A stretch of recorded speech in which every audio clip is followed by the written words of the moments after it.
Nos tempos do imperador mongol Shah Jahan, a Caxemira, hoje pertencente à Índia, no norte e fronteira com a China e o Paquistão, era governado por Ali Mardan.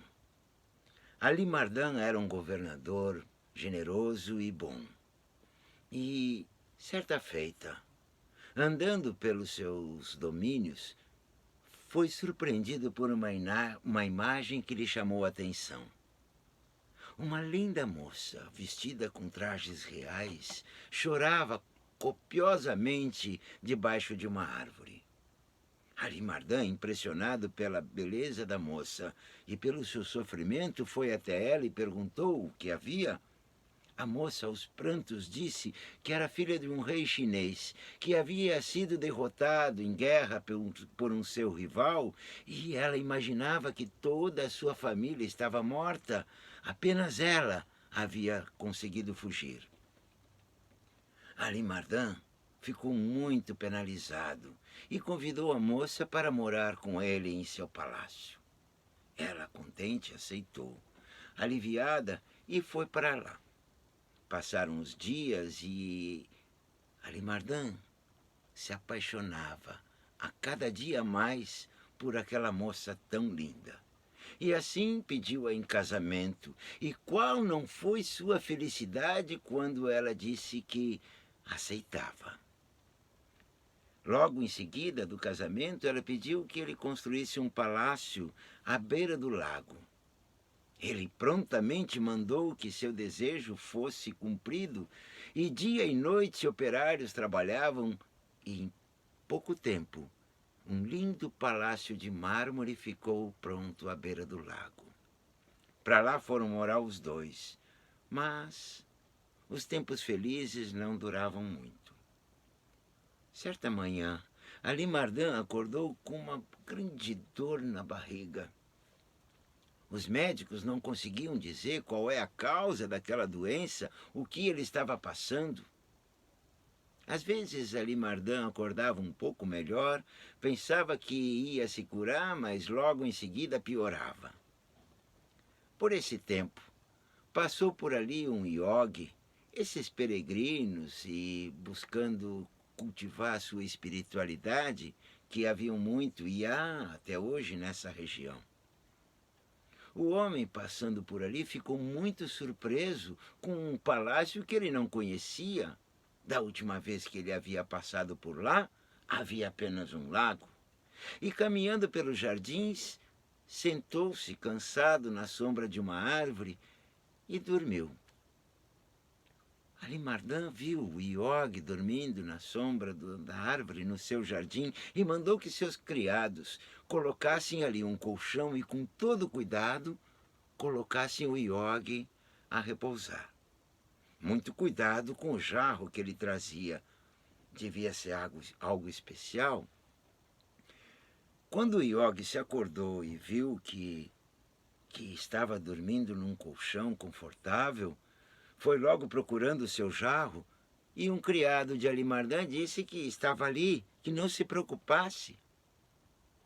Ali Mardan veio e perguntou quem ele era. Ele disse que era discípulo de um guru, um mestre, que morava não muito longe dali, numa floresta. E quando o homem já ia indo embora, levando seu jarro, Ali Mardan teve um espasmo de dor. O, o yogi perguntou para os criados o que estava acontecendo.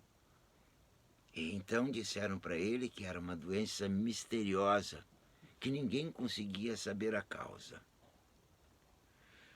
Junto ao seu mestre, o yogi contou como havia sido bem recebido e bem tratado e manifestou sua preocupação com a doença do governador.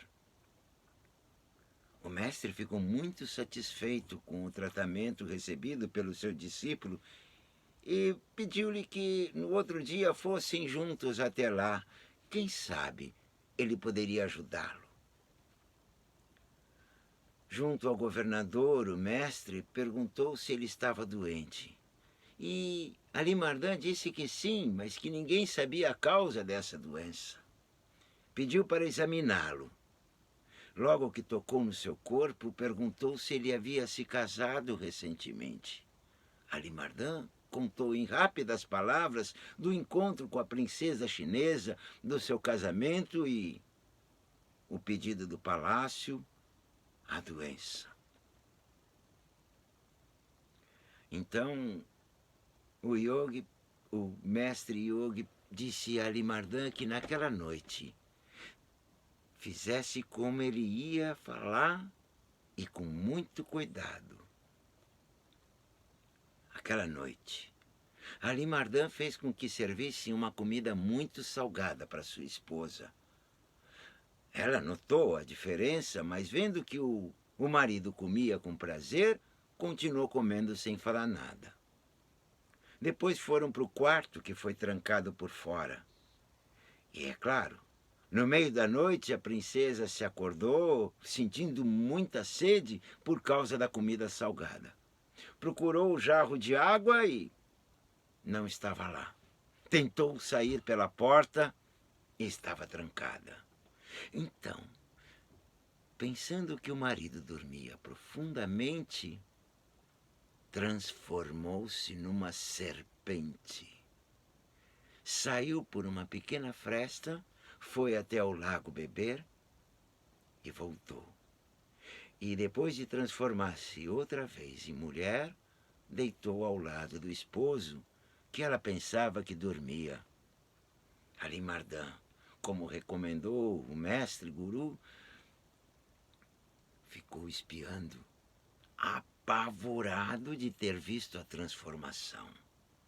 No outro dia encontrou o mestre, que lhe explicou.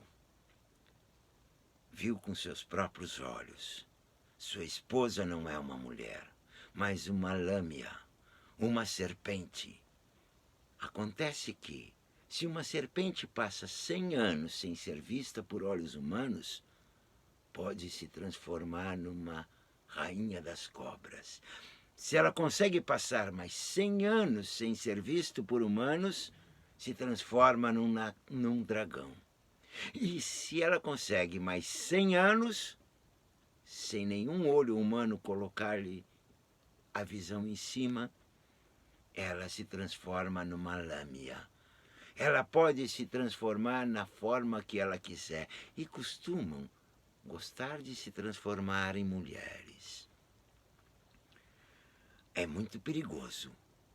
Ela não poderá descobrir nosso plano, nem desconfiar de nada. Mas você deverá fazer como o disser. O mestre disse para ele construir uma cabana coberta de laca. É uma espécie de uma resina que no Oriente se coloca em coisas muito finas. Disse que ele deveria se mudar para lá, por recomendação médica, e que lá dentro da cabana ele deveria fazer um forno bem grande e com uma porta bem forte. Foram para lá e a princesa chinesa ficou muito contente de ter o marido só para ela, sem criados e sem ninguém mais. Então, depois de algum tempo, Alimardã disse que, por recomendação médica, precisava que ela cozinhasse um pão. Ela argumentou que não gostava de fornos, mas ele argumentou que era para salvar sua vida. Ela teve que fazer. Quando ela estava colocando o pão no forno, que era grande o suficiente, ele a empurrou para dentro e trancou a porta. Saiu da cabana e colocou fogo nela. Como a laca queima muito fácil, a cabana em poucos minutos queimou inteirinha. 3 dias depois, Alimardã foi até lá com o mestre. Você fez bem como falei. Deu tudo certo, felizmente. Sente alguma coisa? Alimardã estava curado. Revolveram as cinzas e ali havia uma pedra. O mestre perguntou o que ele queria, as cinzas ou a pedra. Alimardã pediu a pedra. Então o mestre disse: eu ficarei com as cinzas. Pouco tempo depois, Alimardã notou que aquela pedra tinha o poder de transformar em ouro tudo que ela tocasse. A pedra filosofal, tanto tempo buscada pelos alquimistas da Idade Média. Com as cinzas, nunca se soube o que poderia acontecer, pois Alimardã nunca mais viu aquele mestre ou mesmo seu discípulo.